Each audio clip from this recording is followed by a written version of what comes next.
শ্রীক্ষেত্র পুরী জগন্নাথ মন্দির চার ধামের মধ্যে অন্যতম মন্দির। বিশ্বের একমাত্র মন্দির যেখানে শ্রী জগন্নাথ দেবের অসম্পূর্ণ কাঠের তৈরি মূর্তি পূজা করা হয়।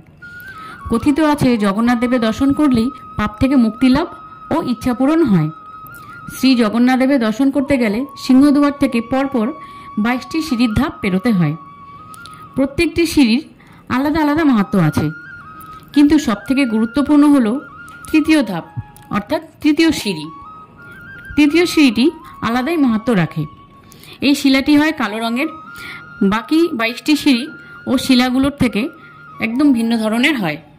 বিভিন্ন রাজ্য ও বিভিন্ন দেশ থেকে ভক্তরা জগন্নাথ দেবের দর্শনে এই শ্রীক্ষেত্রে এসে থাকেন।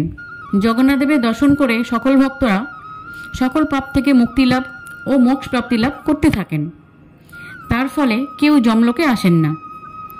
এইসব দেখে যমরাজ একদিন পুরী শ্রীক্ষেত্রে পৌঁছে যান ও জগন্নাথ দেবকে সব কথা জানান যে, হে প্রভু, এইভাবে সকল ভক্তরা পাপ মুক্তি ও মোক্ষ লাভ করলে জগতের ভারসাম্য বজায় থাকবে না। যমরাজের সকল কথা শুনে শ্রী জগন্নাথ যমরাজকে বললেন, তুমি মন্দিরের মূল ফাটকে অর্থাৎ পূর্ব দিকের সিংহদুয়ারের তৃতীয় ধাপ অর্থাৎ তৃতীয় সিঁড়িতে অবস্থান করো, যেটা যমশিলা নামে পরিচিত হবে। মন্দিরে প্রবেশ করার সময় যদি কোনো ভক্ত যমশিলার উপরে পা রাখে তাহলে তার সমস্ত পাপ ধুয়ে যাবে।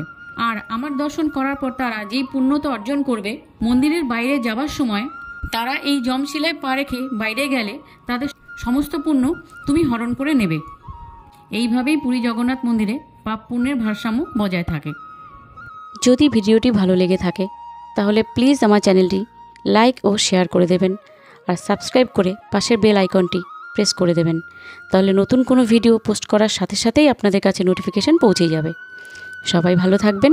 ধন্যবাদ।